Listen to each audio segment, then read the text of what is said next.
Delta 1. Hey, ¿quién habla? Mira bien, hijo de tu puta madre. Soy Mencho, güey. Relaja tu puta gente a la verga. Soy Mencho, güey. Relaja tus putas partidas, si no te voy a partir tu madre, tienes toda tu bola de perros. Te tengo identificado 30 güeyes. Hasta tus putos perros te voy a matar si no te relajas, güey. ¿Cómo ves? Ya está, señor, ahorita los bajo. Oh, no cuelgues, hijo de la verga. Te tengo ubicado en Chacala, güey. No le estoy colgando, le estoy diciendo, ahorita los bajo. Póngase bien las pilas, güey. ¿Qué es que le cuesta ser amigo, cabrón? ¿Uno no se mete con ustedes para que se pasen de verga? No, señor, ahorita yo se las bajo. Pongan, mire, revíremeles a todos los hijos de su puta madre, porque todos agarran dinero y son buenos de puercos. Sí, es lo que me están ¿Se diciendo. me ponen a tiros o tú eres el primero que vas a marchar por ellos, León? No, señor. ¿Vale? No, señor, no se trata de eso. Váyase a la verga, porque aquí los vergazos están al 220, ya se la sabe. Y miedo no hay. No, señor, no se trata de eso. Ahorita yo lo traigo. Entonces, si quiere la amistad, aquí va a tener un amigazo, cabrón. Si no, a chingar a su madre a la verga. No, yo sé, señor. Ya estoy hasta la verga de que no entiendan, loco. Señor, usted me conoce, usted sabe que yo soy amistad. Pues por eso me extraña, cabrón. Yo te entiendo, güey, pero pues no mames, yo sé que tienes gente y la familia, la chingada. Verga, póngase las putas pilas. Yo lo sé, señor. Nada más no quiero que me apagues este puto teléfono. Después te voy a marcar, güey. A ver si no se relajaron a la verga, ¿eh? No, ahorita le voy a marcar. A todos en general, güey. Relájenmelos a la verga, por favor. Ahorita le voy a marcar de otro número, a este número que me está marcando. No, este ya no le vuelvas a marcar. Yo le marco cuando yo pueda. Ándale, pues. Pero no me lo apague porque lo voy a entender como negatividad. No, señor. Ahorita le mando un mensaje de otro número. Órale, pues, Melón. Ahí les quiero eso, que se relajen a la verga. Sí, señor. Usted me conoce. Usted sabe que hay respeto y hay amistad. Nada más. Ya está, igualmente. De aquí para allá también. Ahí disculpen por las malas palabras. Aquí los muchachos son los que están allá y ahorita yo se los agrupo.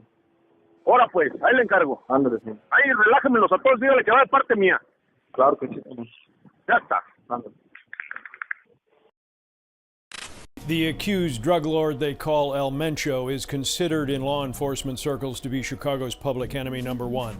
The crime lineage of Al Capone, the most wanted fugitive here since notorious El Chapo was finally captured. Tonight, federal authorities say El Mencho last year fake murdered his own son-in-law, Christian Fernando Gutierrez Ochoa, so that the young man could sneak into Los Angeles and start a new life. Ochoa used $1.2 million in drug money to buy a luxury residence here in Riverside, California, according to federal agents. Ochoa moved into an exclusive neighborhood under the fake name Luis Miguel Martinez, investigators say, after his real persona was supposedly murdered in Mexico by his father-in-law, the ruthless drug lord Nemesio Oseguera Cervantes, alias El Mencho. Federal agents have been after El Mencho here in Los Angeles and in Chicago for years as his new generation cartel, known as CJNG, has been making violent inroads to the illicit drug trafficking markets in both cities. And the Kin murder story made sense. Mencho accused of killing close associates in cartel squabbles. So when he claimed to have killed his own son-in-law for lying, Ochoa's cover here in Los Angeles worked, until it didn't. I think the guy arrested probably was operating with some level of comfort, thinking that his fake death in Mexico, which the Mexican authorities apparently bought, had worked for him here. 37-year-old Ochoa being held tonight here at the Federal Detention Center in Los Angeles, arrested after facial recognition from an Interpol photo matched up with the bogus identity in L.A. Ochoa is married to this woman, El Mencho's daughter, Elisha Michelle Oseguera Gonzalez, an American citizen who runs a Southern California coffee shop, according to authorities.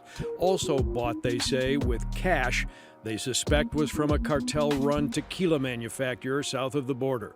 El Mencho himself remains Chicago's most wanted and currently has a $10 million bounty on his head. El Mencho is the real target for U.S. law enforcement tonight. The head of the Drug Enforcement Administration says he is behind the wave of corruption and killings in Mexico that has left thousands shot dead in the streets in recent years, and the mayhem here. And each arrest of someone close to El Mencho, authorities believe they are squeezing him to surface or to make a mistake that will result in his own arrest or death.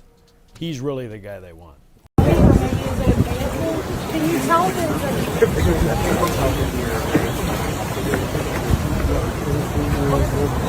Está bien, está normal.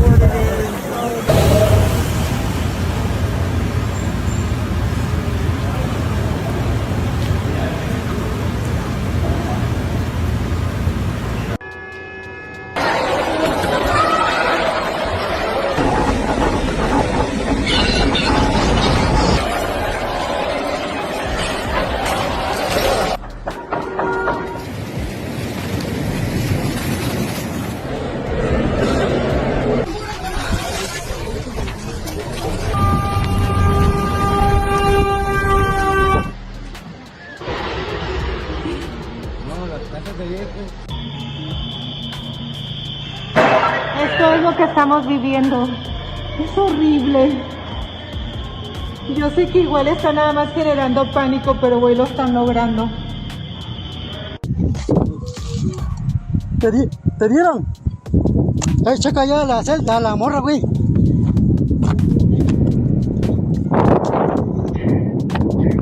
¿Te dieron? Ponte en un lugar, güey, que no se...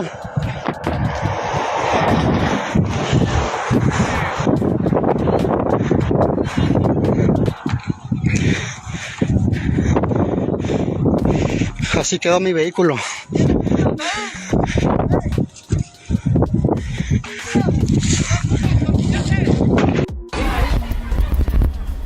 ¡Vámonos! ¡Vámonos!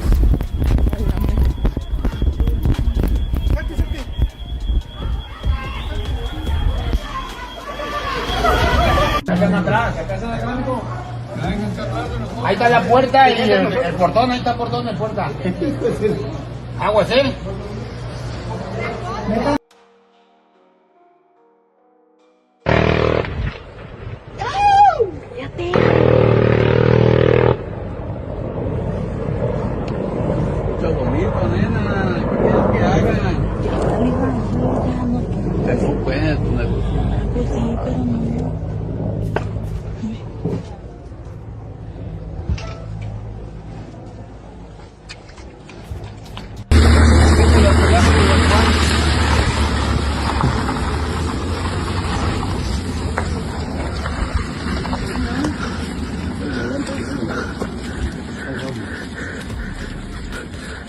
For years, he was a ghost, a name whispered in courtrooms, a face printed on wanted posters, a shadow blamed for bloodshed that stretched across borders. $15 million. That was the price placed on his capture, but no one collected it because no one could find him until February 22nd, 2026.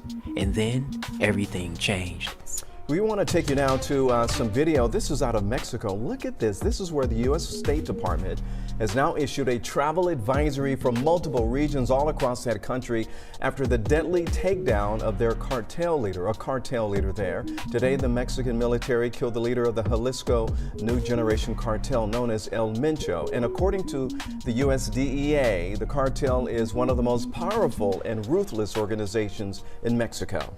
El Mencho's killing has triggered violence across Mexico, with suspected cartel members setting buses on fire, blocking roads, and clashing with authorities. Tonight, the U.S. Embassy is urging U.S. citizens in the following locations to shelter in place: Jalisco State, including Puerto Vallarta, Chapala, and Guadalajara; Tamaulipas State, including Reynosa and other municipalities; areas of Michoacán State, Guerrero State, and Nuevo León State as well.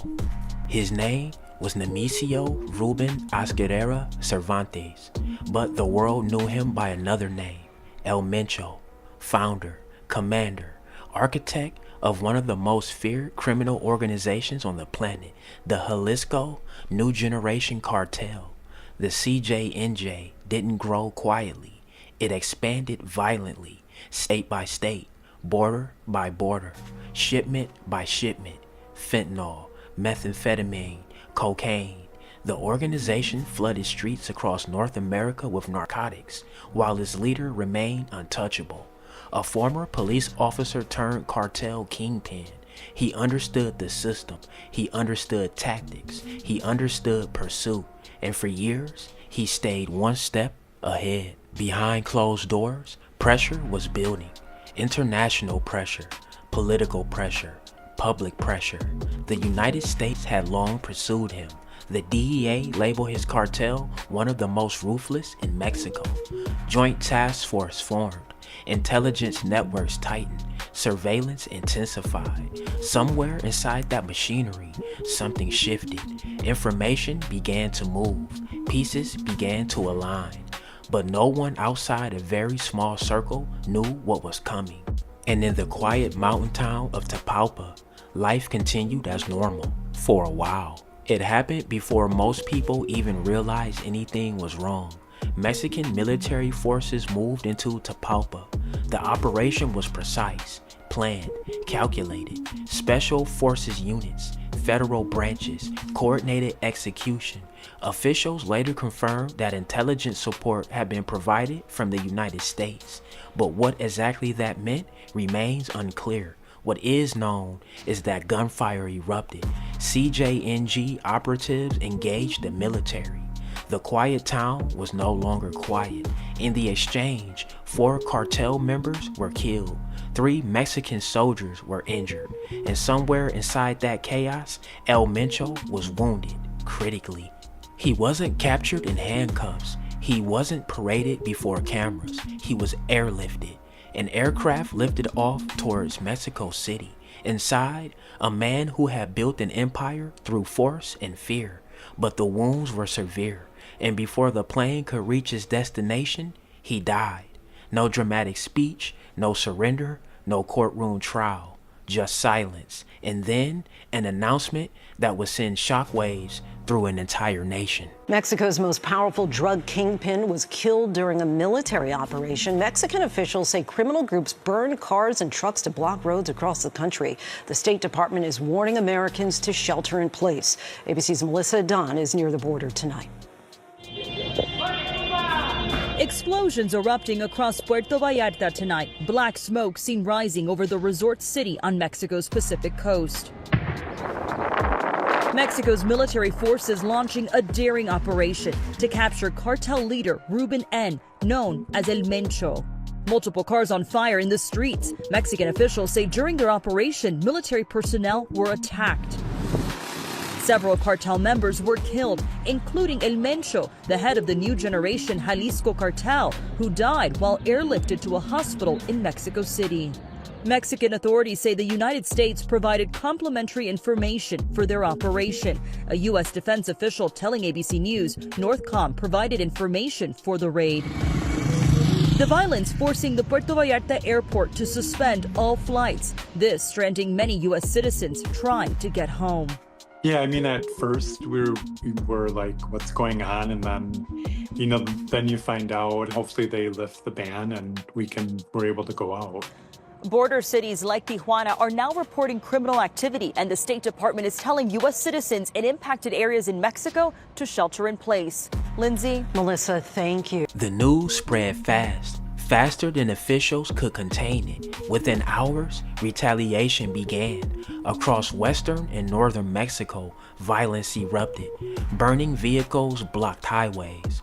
Buses were set ablaze. Businesses torched.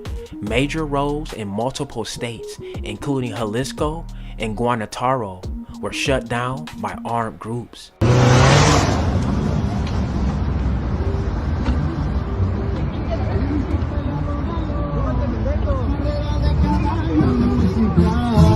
¿Ya aprendieron?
It wasn't random, it was coordinated, a message. Airlines reacted quickly.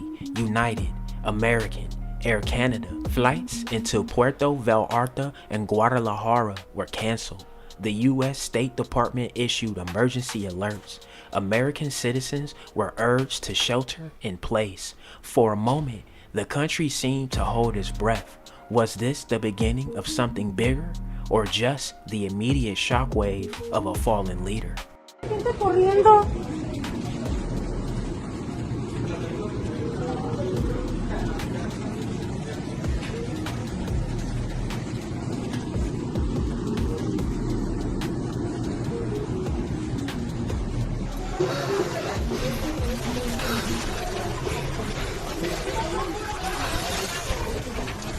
Right now at 5:30, chaos breaks out in central Mexico after a powerful cartel leader was killed in a military operation. Video from Puerto Vallarta shows several vehicles and buildings set on fire. Officials say cartel members are responsible, saying it's in retaliation to the military operation. Right now, the U.S. Embassy and consulates in Mexico are urging U.S. citizens in these parts of Mexico to shelter in place. Good evening, I'm Trayson Bragg. In just the last few hours, several planes landed in Houston from Mexico. It's as several flights to and from places like Puerto Vallarta have been canceled. Troy Kless joins us live from Bush Airport, where he spoke to some passengers who just returned to Houston and saw some of the chaos firsthand. Troy, those are obviously some tense and scary moments for those passengers. Exactly right, Trayson. One woman tells me that she was waiting on an airplane for 2 hours before they were able to leave their flight out of Guadalajara, and that is what several people experienced in multiple parts of Mexico this afternoon. Now take a look. After a cartel leader was killed in Mexico, as you mentioned, several car fires were reported on streets, and many people that we spoke with saw images like these on the way to their airport. Many passengers returned to Bush Airport on Sunday feeling very distraught. At Houston airports, there were 4 flights to Puerto Vallarta that were canceled and 4 more flights that had to turn around and come back to Houston. We also spoke to a woman who just arrived this afternoon from Guadalajara, who says she saw several cars on fire and vehicles with flat tires on the way to the airport. Get to our gate, we're boarding, and then all of a sudden the employees are like rushing us to get in. Like we're on the bridge to get into the aircraft, and then they're just rushing us, like hurry up, get in, doesn't matter. And right now, the U.S. government is asking U.S. citizens in certain Mexico locations to shelter in place. That traveler saying that she, despite the chaotic circumstances, that her particular airline had handled the situation well. She could see ground workers that were scrambling as all of this activity was going on. We're going to hear more from other passengers who just arrived from Mexico tonight on KHOU 11 News at 10. For now, reporting live at Bush Airport, Troy Kless, KHOU 11 News. Yeah, terrifying moments for them after officials say El Mencho was killed. Troy, thanks so much. Cartels don't simply disappear when a leader dies. They fracture, they reorganize, they fight. The CJNG had grown into a global force under El Mencho's command. Removing a figure like that doesn't end an empire overnight. It creates uncertainty. Who steps forward? Who challenges authority? Who sees opportunity? Inside criminal organizations, power transitions are rarely peaceful. and history shows violence often follows. Chaos is unfolding in parts of Mexico. It's after the leader of a powerful drug cartel was killed. Now members in that cartel are clashing with the Mexican government. Nemesio Cervantes, also known as El Mencho, was the leader of the Jalisco New Generation Cartel. He was killed by Mexico's military during an operation earlier today. The Jalisco Cartel is considered one of the top criminal organizations in Mexico, and that's according to the DEA. This was one of the most significant actions undertaken in the history of drug trafficking, because we're talking about someone that is almost at the same level as Chapo Guzman and El Mayo Zambada. He's one of the biggest drug capos in the history of drug trafficking around the globe. Now, this is video from Puerto Vallarta, a popular tourist destination in the country. Members of the cartel have been blocking roads and lighting cars and buildings on fire. U.S. officials say anyone currently in the country should shelter in place. And according to FlightAware, a flight was leaving Puerto Vallarta around 2 this afternoon nonstop and landing at DTW, but that flight has since been canceled. Mexican President Claudia Sheinbaum praised the operation. She emphasized coordination, security, progress. Officials stated that daily life was continuing normally in most of the country, but beneath that statement was an undeniable reality. This was one of the most significant cartel takedowns in modern Mexican history. A man pursued for years, a $15 million bounty, gone. The Trump administration had pushed for tangible results in the fight against cartel operations, and now there was one. But victories like this carry weight. They shift dynamics, they trigger reactions, and sometimes they open doors that cannot easily be closed. What role did U.S. intelligence truly play? How deep did the coordination go? Was this a sudden breakthrough or the final move in a long-running strategy? Authorities confirmed an interagency U.S. task force contributed information, but the specifics remain undisclosed. And in operations like this, what remains hidden is often just as important as what is revealed. One man is gone, but the network he built still exists. For years, El Mencho was a symbol of power in the shadows. On February 22, 2026, that chapter ended. But history tells us something important. When a king falls, the board doesn't reset, it rearranges. And in that rearrangement, new alliances form, old loyalties fracture, and unseen players begin to move. The question isn't just how he died. The real question is, what happens next? Because sometimes the most dangerous moment isn't during the rise of an empire, it's after it falls.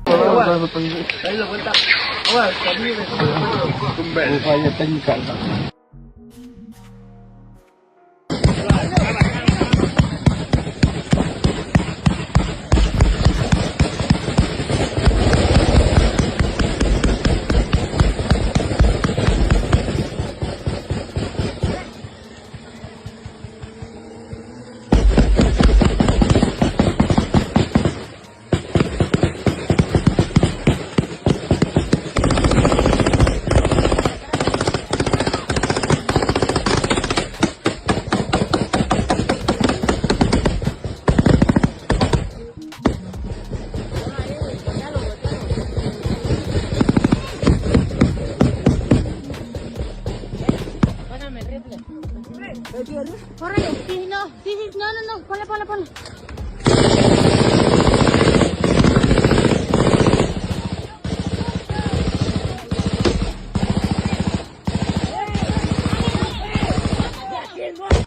Van por ese.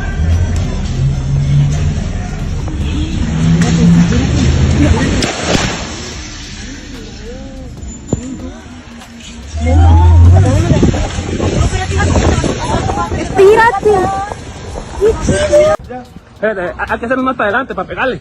Hay que darle más para adelante para pegarle.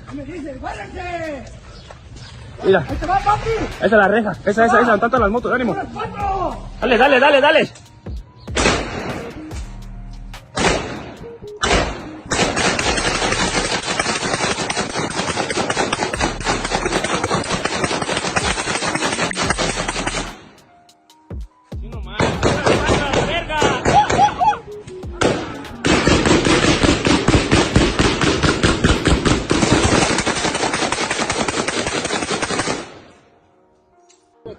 No, ya se pararon. Aguanta. Ya. Chingada su madre.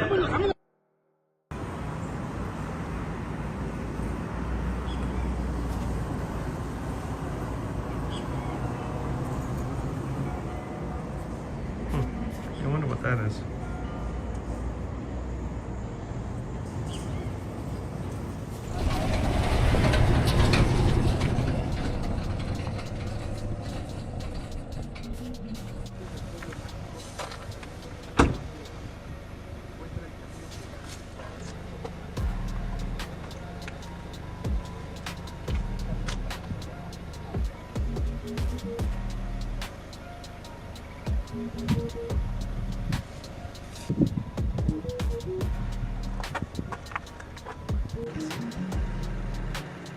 Ya me quedé sin pila. No, vaya.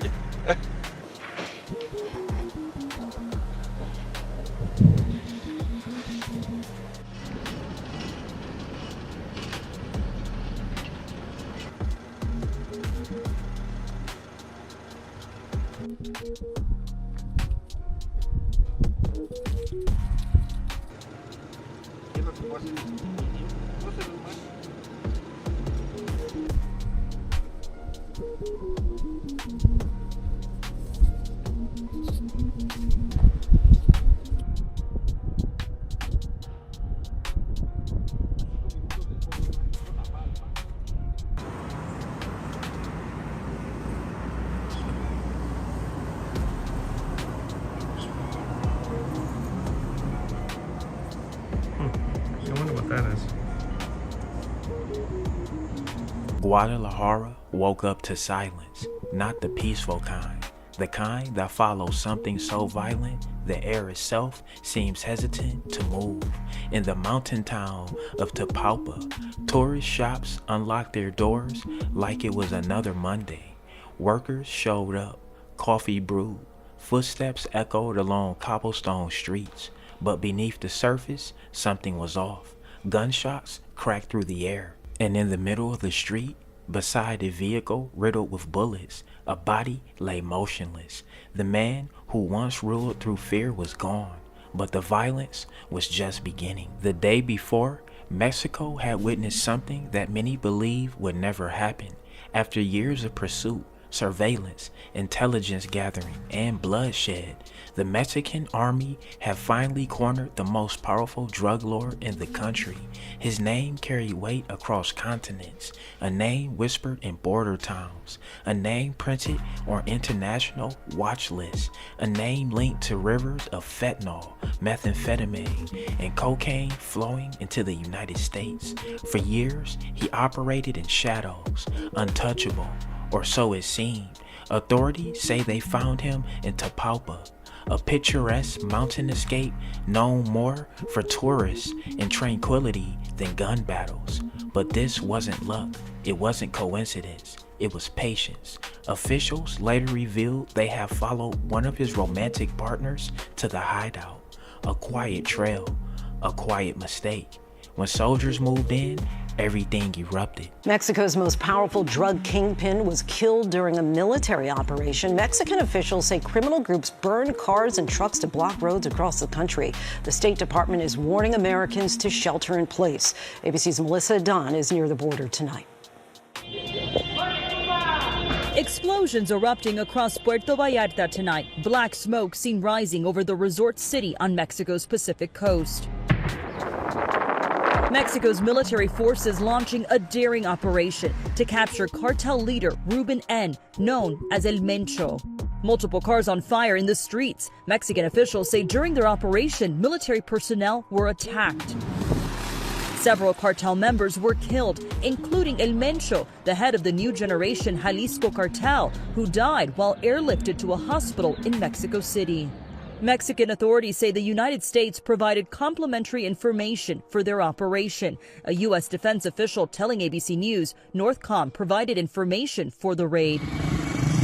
The violence forcing the Puerto Vallarta airport to suspend all flights. This stranding many U.S. citizens trying to get home. Yeah, I mean, at first we were like, what's going on? And then, then you find out, hopefully they lift the ban and we're able to go out. Border cities like Tijuana are now reporting criminal activity, and the State Department is telling U.S. citizens in impacted areas in Mexico to shelter in place. Lindsay? Melissa, thank you. What happened next unfolded in seconds. Gunfire tore through the still mountain air. The cartel leader and 2 bodyguards fled into the woods. Trees splintered. Bullets tore into dirt and bark.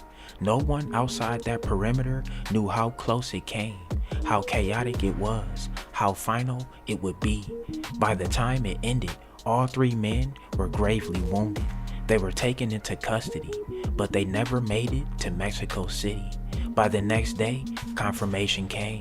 The most wanted man in Mexico was dead. For many, it felt like justice. For others, it felt like the beginning of something worse. Chaos is unfolding in parts of Mexico. It's after the leader of a powerful drug cartel was killed. Now members in that cartel are clashing with the Mexican government. Nemesio Cervantes, also known as El Mencho, was the leader of the Jalisco New Generation Cartel. He was killed by Mexico's military during an operation earlier today. The Jalisco Cartel is considered one of the top criminal organizations in Mexico, and that's according to the DEA.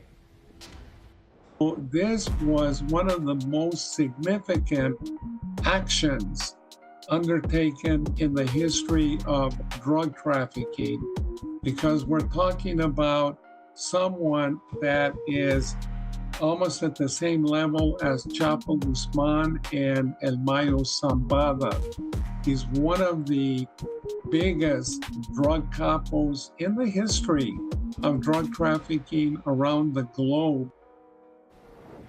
Now, this is video from Puerto Vallarta, a popular tourist destination in the country. Members of the cartel have been blocking roads and lighting cars and buildings on fire. U.S. officials say anyone currently in the country should shelter in place. And according to FlightAware, a flight was leaving Puerto Vallarta around 2 this afternoon nonstop and landing at DTW, but that flight has since been canceled. Within hours, the country changed. Smoke began rising from highways, vehicles burned, roads disappeared under barricades. Cartel gunmen fanned out across states, blocking traffic, igniting chaos. More than 250 roadblocks across 20 states. Cities that had nothing to do with Tapalpa suddenly found themselves frozen in fear. The number began to surface. More than 70 dead. Security forces, suspected cartel members, civilians, but details were scarce. Officials didn't clarify how many died where or under what circumstances. What was clear was that retaliation had begun. Cartel violence is rocking the nation of Mexico right now. This week, military forces there killed the country's most powerful drug lord, known as El Mencho. Mexican officials say more than 70 people have died in the aftermath, including security officers, suspected cartel members, and civilians. No Americans have been injured or killed. We know that from the White House press secretary. The State Department says hundreds of Americans trapped inside Mexico have called the emergency helpline. Some are sharing their stories. We're in lockdown. We can't leave the hotel. If you do leave, you have to sign a waiver. Anything you do beyond that point is on you, basically. We were hungry yesterday. We had no food yesterday. Nothing. Nothing was open. It was a terrifying day yesterday. My daughter saw the cartel light a car on fire right in front of us. There was fire all around us. It was terrifying. Jonathan Hunt with the latest. Jonathan. Harris, with many Americans still stuck in Mexico, the advice from security experts for those planning to travel, including tens of thousands of college kids planning spring break there in Mexico, the advice very simple: don't do it. It is extremely dangerous right now. It is completely way too volatile. So I advise anybody who's got children who may be going to Mexico for spring break, reconvene. Hey, take the loss because and the money. It is not worth it. It's not worth your child's life. And many students are taking that advice, watching the violence unfold and changing their plans as a result. All of our friends got these awesome deals to go to Puerto Vallarta, and I mean, obviously it's the worst right now, definitely the most sketch, and so they're all canceling it. I have all my hometown friends from Boulder were booked a trip to Puerto Vallarta through Just College, and it just got canceled. And then we have friends who were supposed to go to PV with their boyfriends, and it all got canceled. And so now everyone's kind of scrambling what to do last minute and trying to get a refund. Travel advisors say anyone thinking of canceling plans should act as quickly as possible. Spring break packages are sold differently than most travel. I always advise people to have travel insurance just in case stuff like this occurs. But if you don't have that, I suggest you call your company right now, or if you booked it independently, airlines, hotels, they should allow you some type of emergency cancellation. And security experts warn Harris that even if it gets quieter in the next few days, the violence could explode at any time in the next few months, given that so many gangs might now be competing to try to fill the void left by the killing of El Mencho. Harris? Jonathan Hunt, thank you very much. And a reminder, atop our Faulkner Focus page and my own, Harris Faulkner, on X and across all platforms, are the help numbers for people that you love who may be in Mexico yet to come home. In another part of Jalisco, soldiers tracked down a high-ranking cartel commander. Authorities say he began coordinating attacks, offering bounties over $1,000 for every soldier killed. He, too, was also killed. But the damage had already been done. 6 separate attacks claimed the lives of 25 National Guard members. 30 criminal suspects were killed in Jalisco. 4 more in neighboring Michoacan. A prison guard, a state prosecutor's agent, each number representing a family now waiting for answers. And yet, the violence didn't feel finished. It felt suspended, like the pause between lightning and thunder.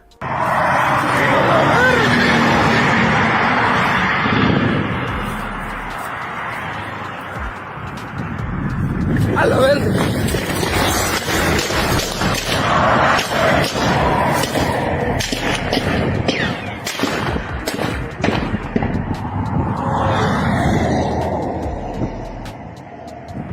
A la verga.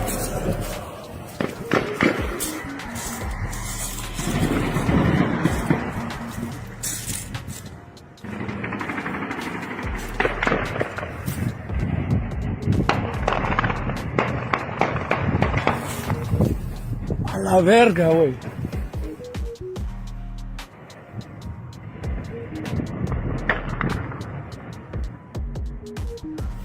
Güey, al chile. Te lo juro por mi mamá, güey. Se escuchó la bala pasar por mi cabeza al chile, güey. Schools across several states were canceled. Governments warned citizens to stay indoors. The U.S. Embassy advised its personnel to shelter in place across multiple cities. Guadalajara, Mexico's second largest city, was nearly paralyzed. On Sunday, the streets were empty. By Monday morning, cars cautiously began to circulate again, hesitant, testing the waters, but the fears lingered. More than 1,000 people were stranded overnight at the Guadalajara Zoo. Families, children, elderly visitors. They had arrived for a normal Sunday outing. They left sleeping on buses, unable to return home because violence has swallowed the highways. The zoo director made a decision. Let them stay inside, safer among animals than on the roads. No, no, no, no.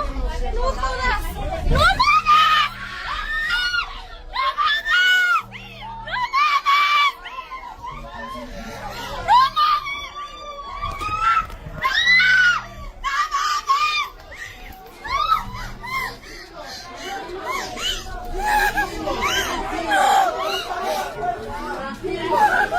Outside one of the few open pharmacies, a long line formed. People stood shoulder to shoulder, waiting to buy essentials through a chained door. Food, medicine, water, diapers, baby formula. Jose Luis Ramirez, a therapist, stepped outside for the first time since the violence erupted.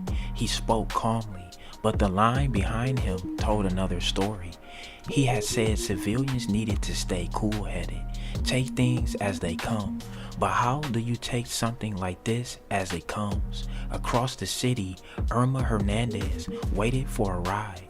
She normally takes public transportation to work, but buses weren't running.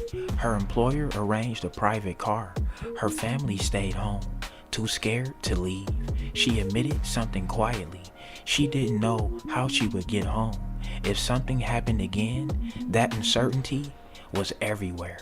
The White House confirmed the United States provided intelligence support in the operation. Officials applauded Mexico's army. The man who had dominated fentanyl trafficking was gone, one of the most wanted criminals in both countries. For years, pressure had mounted on Mexico to act. Now, the action had come, but the question lingered. Would this weaken the cartel or fracture it into something even more unpredictable? History has shown that when kingpins fall, violence doesn't disappear. It mutates, splits, fights for control, and Mexico has seen this before. Ay, no. No.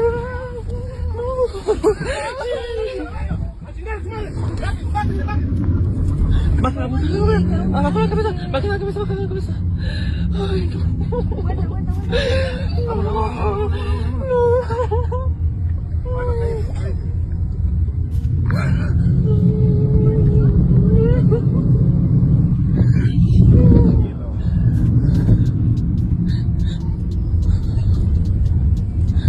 Back in Tapalpa, shops remain open. Tourists still walk past the same streets where bullets flew, but the contrast was impossible to ignore. A dead man beside a bullet-riddled vehicle, smoke in the distance, soldiers patrolling roads, life and chaos existing side by side. The leader was gone, but the organization remained, armed, angry, and wounded. For many Mexicans, the fear wasn't about what had already happened. It was about what might come next. Would rival factions rise? Would new leaders prove more ruthless? Would the retaliation continue? Or would this finally break the cycle? No one knew, and that uncertainty was heavier than the gunfire. The death of one man shook an entire nation, but the story doesn't end with his last breath. It begins there. Because when a figure this powerful disappears, power doesn't vanish, it shifts. And somewhere in a quiet room, in a wooded hideout, or behind closed doors, someone is already calculating their next move. Tapalpa will return to postcards and tourists. Guadalajara will fill the streets again. Children will go back to school, but the tension remains. Because in Mexico's long war against the cartels, the fall of a king doesn't guarantee peace. Sometimes it only opens the door to something even darker, and the country waits, watching, listening for the next shot to ring out. Creo que según yo moviendo el teléfono ya no se iba a cortar tanto, pero no sé. Soy Acuario. Acuario. Vean mi tape. No juzgamos las greñas porque no me he cepillado el cabello. Venirte a vivir a California aquí es mucho más seguro. ¿Sí? ¿Te haces algo en la ceja para laminarla? Pues ahorita no la tengo laminada. Más bien tengo el gel de cejas de Pink Up. It was supposed to be another ordinary live stream. 23-year-old beauty influencer Valeria Marquez was inside her salon in Zapopan, Jalisco, talking to her followers and sharing a moment of her life with thousands of people watching. But somewhere outside that salon, someone was already moving toward her, and what happened next would turn an ordinary TikTok live stream into one of the most disturbing murders ever captured on social media. At first, investigators would uncover something that made the killing seem deeply personal: a relationship, threats, and a man who allegedly refused to let Valeria walk away. But more than a year later, the investigation would lead somewhere much darker, because the man authorities eventually arrested wasn't just connected to Valeria's past. He was allegedly a powerful cartel figure, and according to Mexican authorities, the order to kill her may have come from inside one of the country's most violent criminal organizations. Before the gunfire, Valeria Marquez was known for beauty, fashion, and her growing presence online. Her salon, Blossom the Beauty Lounge, had become part of her world, and on that day in May 2025, she was doing something millions of influencers do every day. She was live streaming. Her followers could watch her in real time. They could hear her voice. They could see what was happening around her. And then, according to investigators, someone arrived at the business. A masked man reportedly appeared on a motorcycle, but he wasn't immediately treated like a threat. He allegedly presented himself, and then came a seemingly simple question: "Are you Valeria?" That question would become the final warning, because moments later, the live stream captured something horrifying. Valeria was shot in the chest, then in the head, and the entire world of her followers changed in an instant.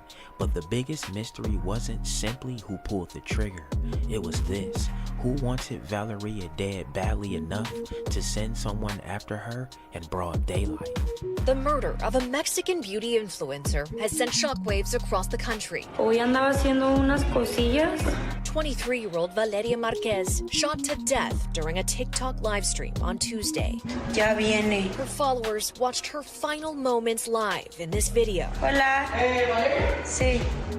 In the minutes before, as she recorded from the beauty salon where she worked in Zapopan, central Mexico. Pues que te lo quieren entregar a ti. She mentions how someone had stopped by earlier, promising to bring an expensive gift.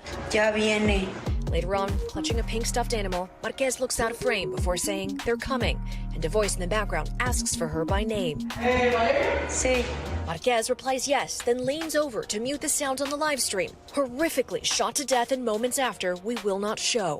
But after, a person appears to pick up her phone, their face briefly showing on the live stream before the video ends. The identity of this person and their relationship to the crime hasn't been publicly identified. It would be the last video from Marquez, a rising online star in Mexico with nearly 200,000 followers between Instagram and TikTok. Now Mexico's president, Claudia Sheinbaum, con esta lamentable situación, found justice. The prosecutor's office has not named a suspect, but said the killing is being investigated as a possible femicide, an intentional murder of a woman due to her gender. You said you were horrified by this, but were you surprised? I was horrified, and in one sense, I was not surprised. Paulina Garcia del Moral is an assistant professor who studies gender violence in Mexico and Latin America. It is quite common, even though it has been codified as a federal crime. The fact is that violence against women, including feminicide, is on the rise in Mexico. There were 847 femicides reported last year by the government of Mexico. That accounts for nearly 1 out of every 4 homicides with female victims.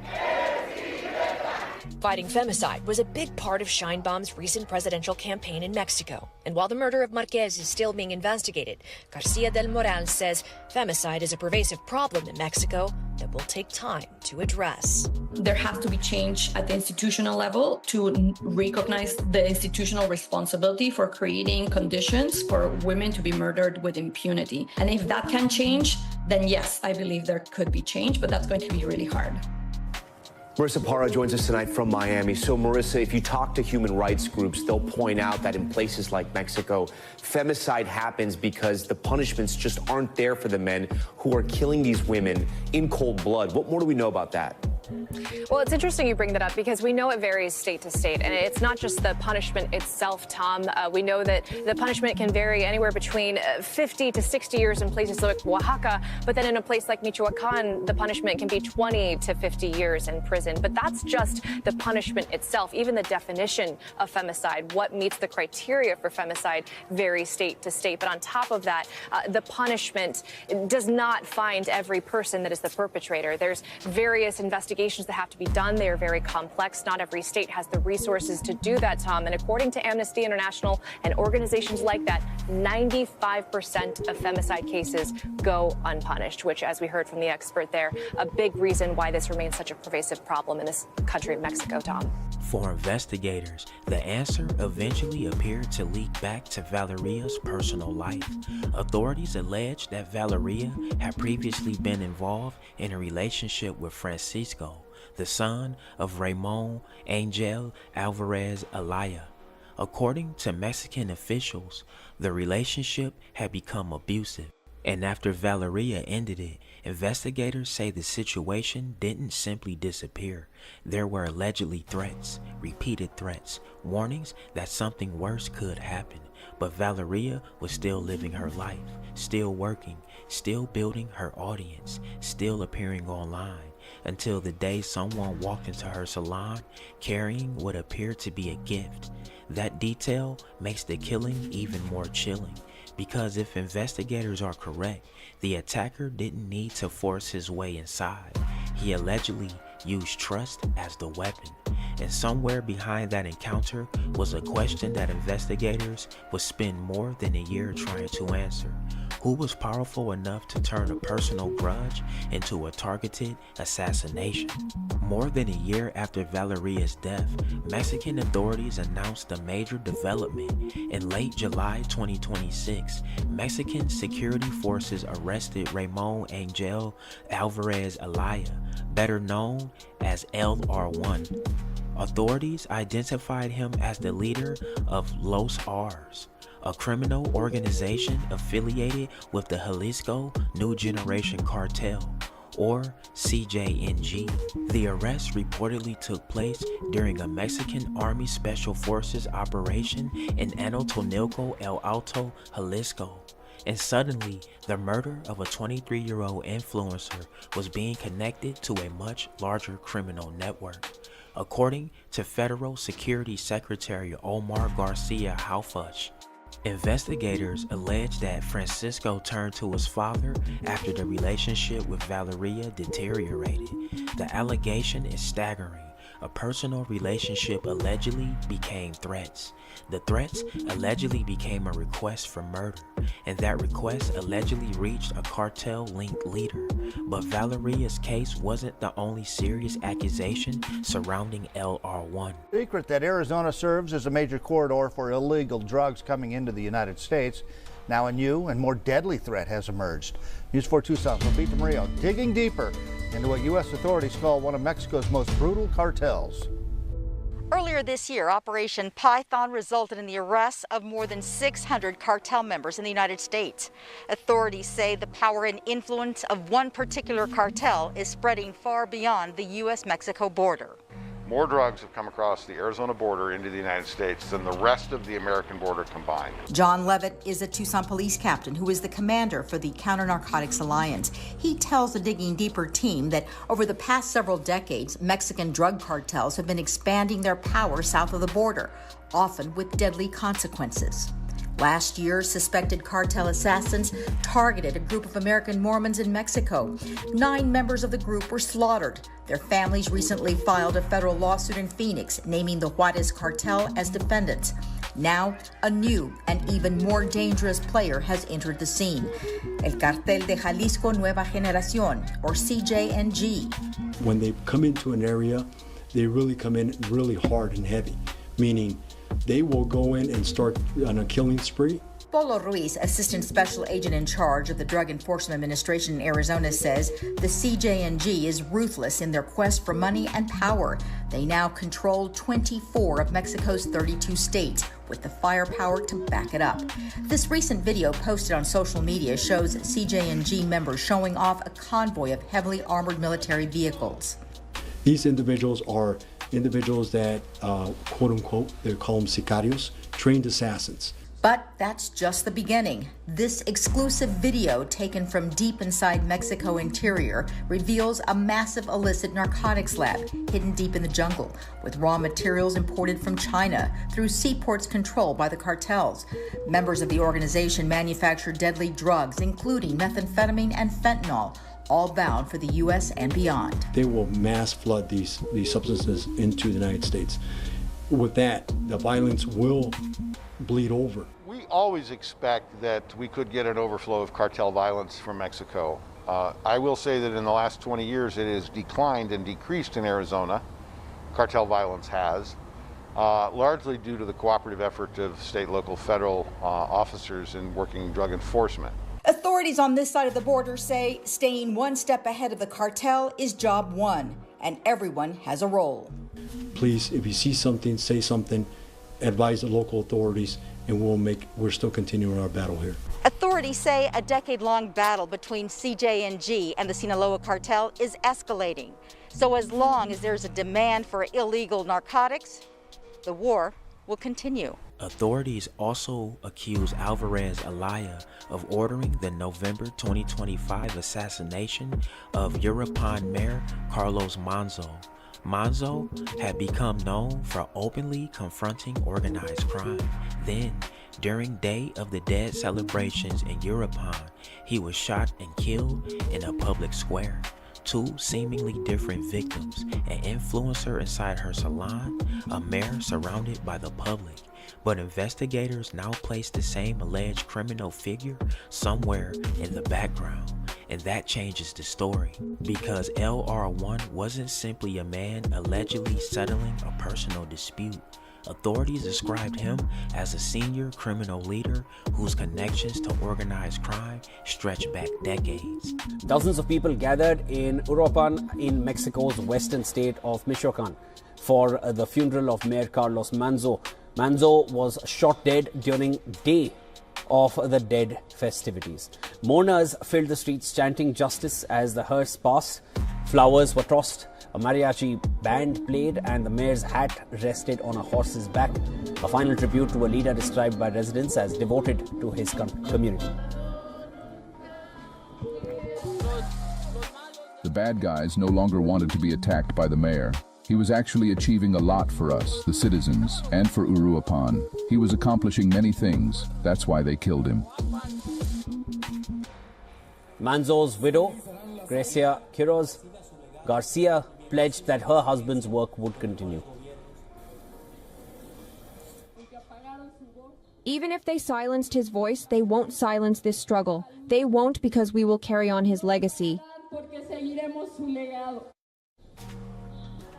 Authorities said the mayor was killed by a lone gunman during the Festival of Candles, part of the celebrations. 7 shots were fired and the weapon was later linked to regional criminal activity. Manzo had been under police and National Guard protection since late 2024, with his security detail reinforced earlier this year. Mexican Security Minister Garcia Harfuch has said that the killing highlighted ongoing challenges for local authorities in combating criminal violence at the site of the attack. Mourners built a small altar with candles, flowers, and the mayor's photo. His alleged operations included drug trafficking, weapons, and extortion across parts of Jalisco and Michoacan. And despite previous imprisonment on organized crime and drug trafficking charges, he was released following a judicial order in 2022. Afterward, authorities say he returned to the criminal world and eventually assumed control over significant territory, which brings us back to Valeria. Because if investigators are right, her murder wasn't simply the result of an angry ex-boyfriend. It may have been the final step in a chain that began with a relationship, continued with threats, and allegedly ended with a cartel-connected organization carrying out a deadly order. Francisco, the man authorities allege had repeatedly threatened Valeria, remains at large. His father, Ramon Angel Alvarez Alaya, now faces charges connected to the murder, but an arrest doesn't erase the mystery surrounding what happened inside that salon. Valeria went live expecting another ordinary moment with her followers. Instead, millions would eventually see the horrifying aftermath of an attack that investigators say was carefully targeted. A stranger arrived, a question was asked, and within seconds, everything changed. The most disturbing part may be that Valeria allegedly knew the danger was coming. She had reportedly been threatened before, but she couldn't know how far those threats would go. And she couldn't have known that the man allegedly behind her murder would eventually be identified as one of the most powerful figures in a violent criminal network.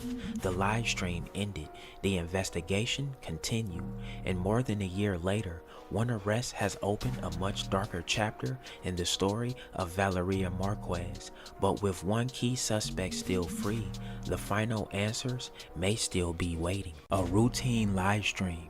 3 friends standing outside a fast food restaurant, laughing, joking, creating content for thousands of viewers. Nothing about the scene seemed unusual. Cars moved through the parking lot. People came and went. The stream continued as normal.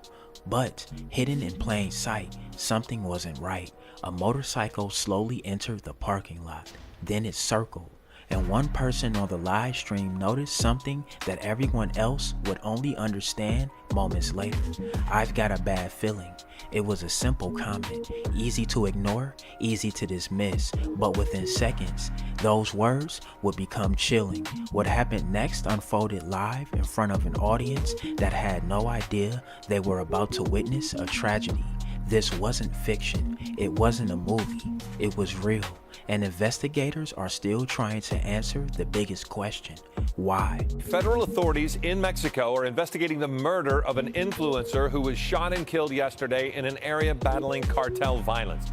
Cesar Gastelum was in front of a fast food restaurant in the city of Culiacan. Federal investigators are poring over surveillance video trying to find those responsible. They are also looking into whether Gastelum's shooting was connected to recent posts on social media about some members of a criminal group. Cesar Gastelum had built a growing online audience through comedy videos and entertaining content.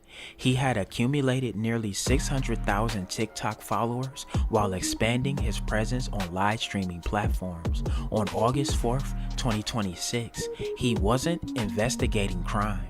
He wasn't reporting on dangerous organizations. He was simply filming another challenge with friends. The trio had dressed in matching orange delivery uniforms, complete with insulated food backpacks, portraying delivery couriers as part of their content. To viewers, it looked like another ordinary live stream. No one watching had any reason to expect the stream would suddenly become evidence in a homicide investigation. The live stream continued without interruption. Conversation flowed naturally. Laughter filled the parking lot. Then a motorcycle appeared. 2 men, both wearing helmets. The motorcycle didn't immediately stop. Instead, it circled the area. One of Cesar's friends noticed. He openly admitted on camera that the riders made him nervous. He said he had a bad feeling. Vámonos, chicos. No, la moto. No, oiga, me sentí bien mal, oiga. No, ese chalo me han. Looking back now, those few words have become one of the most haunting parts of the entire recording. The group remained outside. The live stream never stopped. Then, without warning, the motorcycle approached again. This time, it didn't keep moving. Por eso llegó tarde, plebal, stream este vato. No, oiga, ni cinto ocupa esta madre, mira. Tardó más que me cayó. Within moments, multiple shots were fired at close range. The attack happened so quickly that viewers barely had time to process what was unfolding. Me tomó como unos 6 minutos. Así que, por eso llegó tarde, plebal, stream este vato. No, oiga, ni cinto ocupa esta madre, mira. Tardó más que me cayó. No. Paramedics rushed to the scene, but there was nothing they could do. Authorities confirmed Cesar Gastelum had died. His 2 friends were physically unharmed. What had started as an ordinary content challenge had become a crime scene.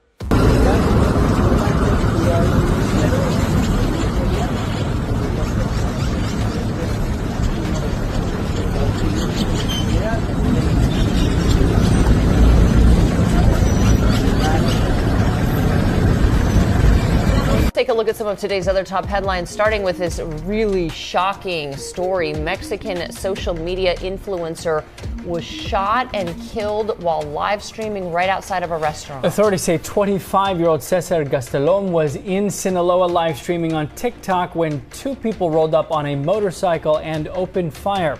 Gastelum had more than 600,000 followers on TikTok. Mexico's security cabinet says investigators are looking into whether the attack was retaliation for posts referencing a criminal group. The live stream was later removed from the platform. Y vamos también a México, donde esta mañana se dio a conocer un influencer fue asesinado a balazos anoche mientras realizaba una transmisión en vivo en calles de Culiacán, Sinaloa. Se trata de Cesar Gastelum, con miles de seguidores en TikTok, quien hacía un video afuera de un restaurante de comida rápida cuando dos sujetos en motocicleta se acercan a él y uno le dispara en la cabeza. La presidenta Sheinbaum dijo esta mañana que el hecho está bajo investigación y que se trabaja para dar con los autores materiales e intelectuales de este homicidio. As investigators secured the area, another investigation immediately began. The live stream itself. Authorities started reviewing every second of the broadcast, along with nearby surveillance footage, hoping to identify the attackers and determine exactly what happened. According to officials, investigators are also examining whether previous social media activity could have played any role in the attack. At this stage, authorities have not publicly announced a motive or made any arrest. That uncertainty has only fueled more questions. Was Cesar specifically targeted? Was someone else the intended victim? Or was there another explanation entirely? For now, those answers remain unknown. The killing happened in Culiacán, the capital of Sinaloa. For years, the city has experienced reoccurring violence tied to conflicts between rival organized crime factions competing for influence. Authorities have acknowledged that they are investigating the case within that border context. Officials are also examining reports that several online personalities in the region have been killed since 2024, with some cases occurring after alleged threats directed at internet creators. Whether those incidents are connected to Cesar's death remains part of the ongoing investigation. The violence has left many residents living with constant uncertainty, and now a live stream has become another piece of evidence in that larger story. For many viewers, the attack also brought back memories of another shocking case. In 2025, Mexican beauty influencer Valeria Marquez was killed during a TikTok live stream while working at a salon. Two live streams, two creators, two moments that began as ordinary broadcasts before turning into scenes of unimaginable violence. The similarities have sparked widespread discussion online, even as investigators continue treating each case according to its own evidence. Today, investigators continue searching for the people responsible for Cesar Gastelum's killing. Federal authorities and state prosecutors say they are reviewing evidence, analyzing surveillance footage, and working to identify both the shooter and anyone who may have planned the attack. Mexican President Claudia Sheinbaum has confirmed that federal and state agencies are coordinating the investigation. But despite the attention surrounding the case, many questions remain unanswered. Why was the motorcycle circling before the attack? Was the shooting carefully planned? What did investigators see in the live stream that the public hasn't? And perhaps the biggest question of all, will those responsible ever be brought to justice? As the investigation continues, the live stream remains frozen in time, a reminder of how quickly an ordinary afternoon can become a moment that changes countless lives forever.